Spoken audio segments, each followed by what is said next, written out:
Republican State Representative Wes Virdell of Brady in McCollough County, thank you so much and welcome back to Eye on Politics. Hey, thanks, Jack. Appreciate being on here. You bet. Good to see you. So, as you know, there's a lot of concern and angst about the construction going on in Big Bend National Park by the Trump administration, the U.S. Customs Border and Protection. And where are you on this? Yeah, there's a couple things going on. One is people aren't really sure if it's a border wall or auto barrier. I do think that there are border wall pieces going in. I've actually hauled the border wall back in 2020 to Arizona, so I know what the border wall looks like on a trailer. And I've been seeing a lot of those trailers coming through with the border wall pieces on it. Uh, it's a beautiful area. And so I've been very public about my opposition towards the border wall. I think that you can take the technology that we have right now, like the blimps and the thermal and everything else, and watch that border because our border crossings are very low in that area. Now you get to Eagle Pass, Laredo, Del Rio, El Paso, you have high traffic of people trying to cross the border. You get to to Big Bend where super rugged terrain and it really kind of works as a natural barrier. You don't have that issue. So I think it's really a bad idea to destroy such a wonderful natural habitat. It's also going to kill tourism down there. Tourism is huge, and people that depend on the river for that tourism are going to be affected by it. I've gone down to the border. I have gone to Terlingua and to Presidio and Big Bend, and everyone I could find and talk to, they were all upset that this was happening.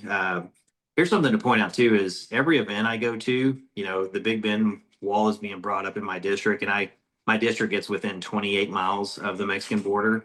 And I have yet to meet somebody that thinks that it's a good idea to go in there and destroy Big Ben like that. So I And hope you're my other talking colleagues will step up.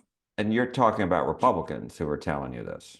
I'm talking about Republicans, and unfortunately, very few of us Republicans have really taken a public position on this. And I've tried to get my colleagues to be public about it. And maybe it's just they're from a different part of the district, but like I said, it doesn't matter where I go to. I'm not meeting Republicans. I think it's a good idea to destroy Big Bend. Why do you think other Republican lawmakers are not talking about this? Yeah, that's a great question. I've been warned that if I take this position, I'm going to be accused of being an open border politician, which is not true at all. Like, I've actually hauled the border wall to Arizona before. I believe in the border where it's necessary. And I don't see the blowback that people are fearing is going to happen. And I think we have a moral duty, Republican or Democrat, to stand up and do what's right, regardless of politics. Now, I reached out to the Department of Homeland Security and to Customs and Border Protection, and they sent me a statement by the CBP Commissioner, Rodney Scott. And this is what he had to say. Quote, Big Bend belongs to the American people, and our job is to keep it safe. He then went on to say that they are not building a 30-foot high wall. They are building one new access road. They're improving existing roads. They're installing detection technology, and they're placing vehicle barriers in limited strategic locations. So when you hear that, what do you think? Yeah, I hope that's true. I know the original plan was for the border wall, and we've heard that they have shifted away from that. But at the same time, I'm seeing a lot of loads of the border wall on trailers coming through my home county. And as I've mentioned before, which is I've hauled the border wall. I know what those pieces look like. So if they're not going to Big Bend, I am curious where they're going to. And what do you make of the roads? I mean, because we've all seen the video of bulldozers plowing down trees, etc. When you look at that video, what goes through your mind?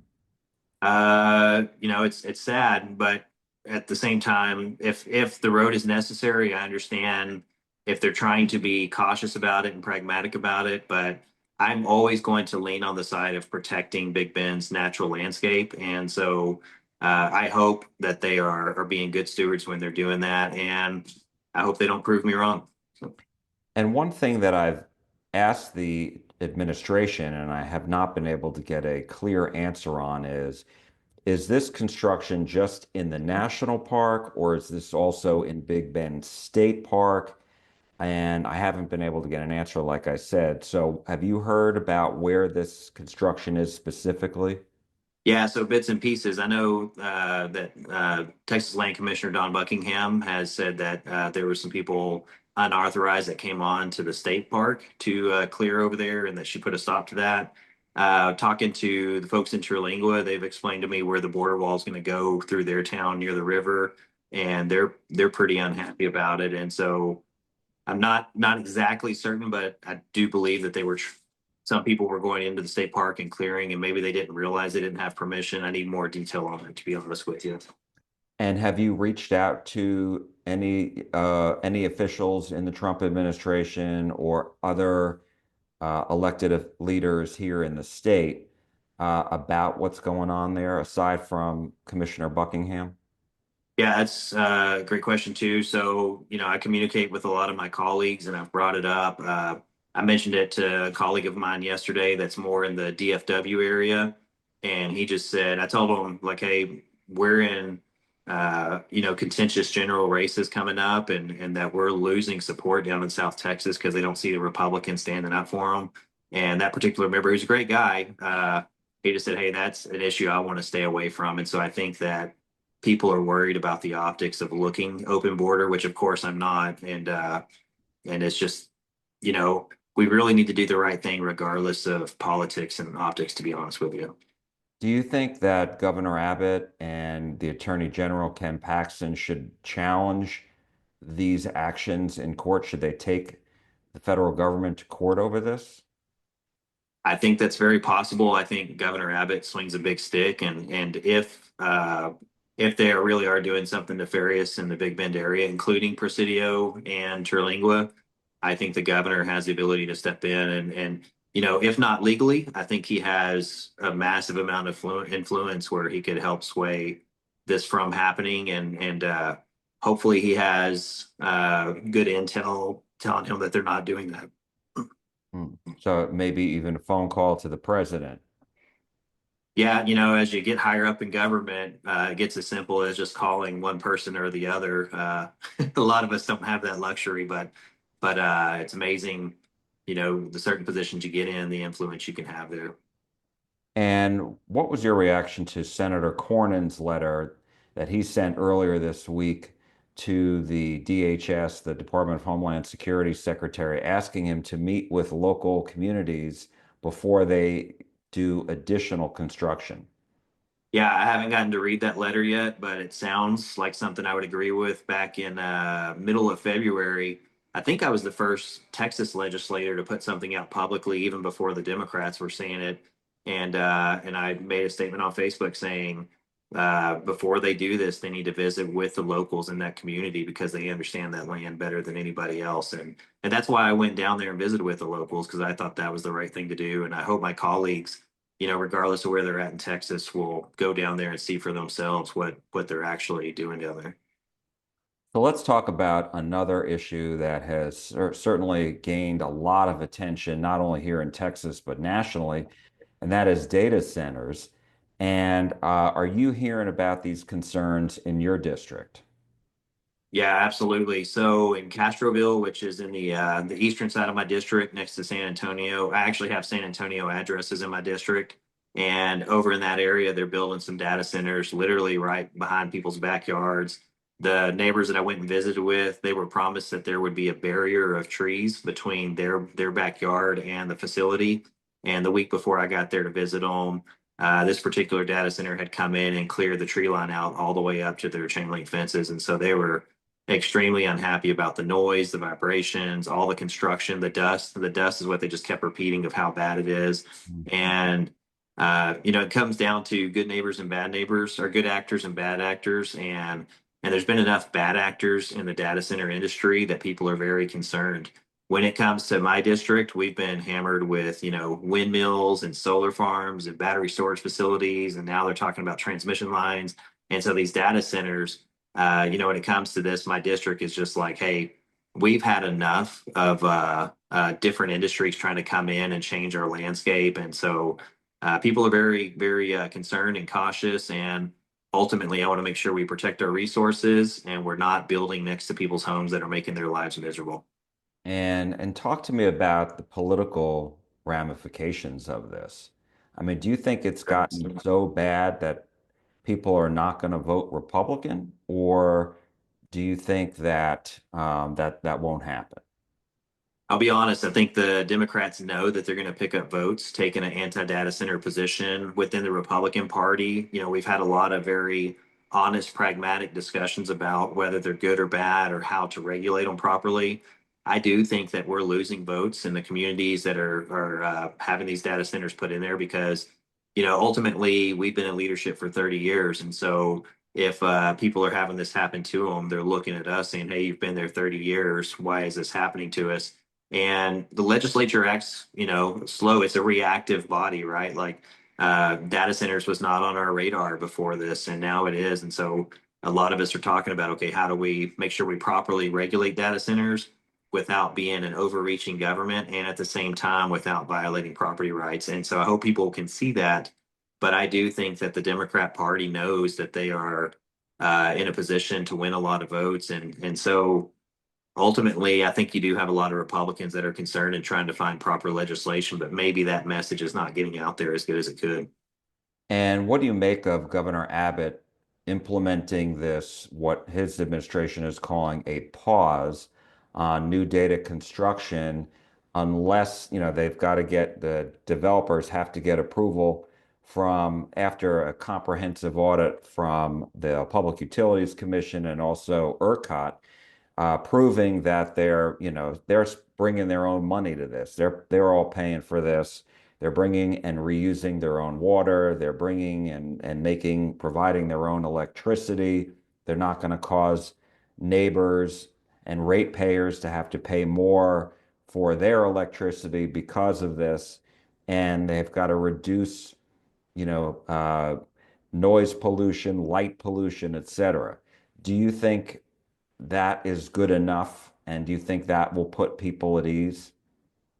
I think it helps. To the governor's credit, he wants to make Texas the best economy in the world, and we've moved, towards that direction. We're very pro-business friendly, and initially, there wasn't a lot of pushback against the data centers, and the governor had, said, "Hey, we're open for business," and I understand where he's coming from there, but I also know that the governor watches very closely what people are, where their position is, and my understanding is the polling showed, hey, this is not well received by the people, and the governor adapted and said, okay, if you're going to come in, we're going to hold you accountable. And so I appreciate that he has done that.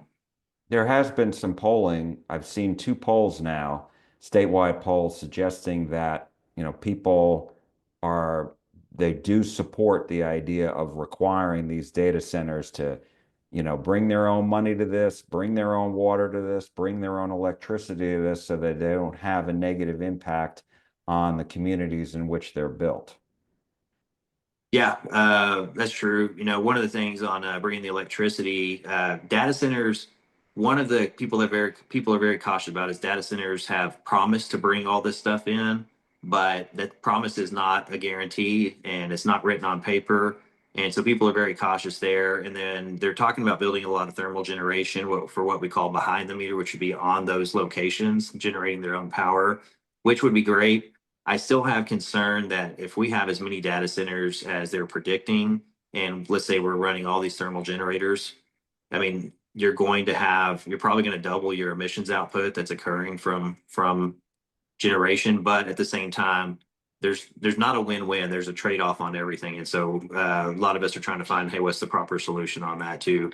Ultimately, I would be happier if all the data centers were built in New Mexico or somewhere else, just to be honest with you. But we got to be pragmatic, find the right answers. And my district is 377 miles from east to west. And so in Pecos County, Fort Stockton, where I also represent, I know that there's prospect of data centers going in over there, and I've had almost zero pushback from out there because it's very extremely rural, and they'll be built on ranches that won't affect other people. I've talked to the water district manager over in that county, and there's concern about how much water. He says, hey, we're only going to permit what we can afford to permit. We're not just going to give them everything if they ask for a lot. So, And I guess that's the answer, right? Is, if these data center developers are smart, they're, they're going to be in areas in which they're not going to, create a lot of backlash, right? I mean, that's Yeah, so that's a great question because I won't say the company's name, but there's a very large, well-known company that's putting a data center in Castroville, and a lobbyist reached out to me and said, "Hey, they would like to talk to you about data centers." And I told the lobbyist today, I was going to be honest with you, what they're doing to a particular neighborhood in Castroville is showing that I can't trust them and can't work with them, and I sent him some videos of what was going on, and then he called me back. He's like, "Hey, I just talked to their legislative affairs group, and they want to listen and hear the concerns." And that's when it gets into good actors and bad actors. In Medina County, there's probably 6 data centers going in, and some of the data center companies are coming in and saying, "Hey, here's $4 million to build some roads to help with congestion," and they're trying to find ways to help the community. And then other data center companies are coming in and just whatever the bare minimum requirement is, they meet so that they can get their facility up. And so it really just comes down to we need proper regulation to make sure they're not building next to homes, they're not causing problems in that area. And we still want to have a free economy as best we can. But at the same time, I want to make sure we don't turn Texas into the Silicon Valley. I like what I grew up in the 80s and 90s in Texas. last question on this topic, and that is, do you think, because we've seen and heard some Democrats say the governor needs to do a full moratorium and or call a special legislative session. What do you think about that? Yeah, I think they're great at playing politics right now, and I think they know that making those campaign promises are going to get them a lot of votes. I don't know that they would intend to actually deliver on that, but a special session in relationship to this would be helpful. At the same time, a lot of people are concerned at going into a special session right now because we're in very tight elections. The general several statewide races are very tight at the moment. And if we go into a special session, then that takes away their time of campaigning. I think we're roughly 80 days away from election day. And so that would be pretty tough to pull off. But at the same time, if you have a special session, I think you show the people of Texas, hey, we care as Republicans and that we're here to make sure that we protect homeowners and their properties. And my last question to you on a different topic is you're part of Gun Owners of America, and you celebrated a very big legal victory overnight, right after midnight. Talk to us about that. Yeah, so I'm a member of Gun Owners of America. I used to be the state director for Gun Owners of America in Texas, and you know, I didn't think we would get to this point. Like, it's you fight for it and you hope you get there. You just don't know if it's achievable. And we're in a monumental position right now. So in 1934, the National Firearms Act was passed, and it required a tax stamp on suppressors and short-barreled rifles and those sorts of things. And for 92 years, as a civilian, you could not acquire a suppressor without a tax stamp and having to wait for the ATF to approve it. And last night, me and Brandon Herrera were the first 2 recipients of suppressors without an NFA tax stamp. And we did it legally. And that was because of a judge in the North Texas District Court that ruled that the NFA is currently unconstitutional on those items with a now $0 tax, which passed a couple of years ago, that you can't tax. And there's no dollar amount, you can't call it a tax. And so we're grateful for that judge and that court. We're grateful for Gun Owners of America and Silencer Shop also. And there's a couple other plaintiffs that were part of that. So me and Brandon Herrera getting to really make history last night at midnight and do that's pretty monumental thing for us. I think that's the biggest win we've ever had in our two A fights. And again, the a suppressor that's a silencer. Yes, sir. Yeah, commonly known as a silencer, and it doesn't actually make it whisper quiet, but it usually drops the decibels by about 32 decibels, which is about the same as having earplugs in. Usually, you get 32 decibels of reduction from earplugs in, and so it makes it hearing safe. It's a lot better for hunters and sportsmen and anyone shooting at ranges. And if you're on some smaller properties where maybe your neighbors might hear you, then it makes it where it doesn't disturb them. So it's a great product, and people try to make it sound like it's some kind of assassin's weapon or something like that, or criminals would use it. And the reality is no matter what we're talking about, it's a win with the silencer. All right, we will leave it there. Republican State Representative Wes Virdell of Brady. Thank you so much. Thanks, Jack. Appreciate it. We appreciate it.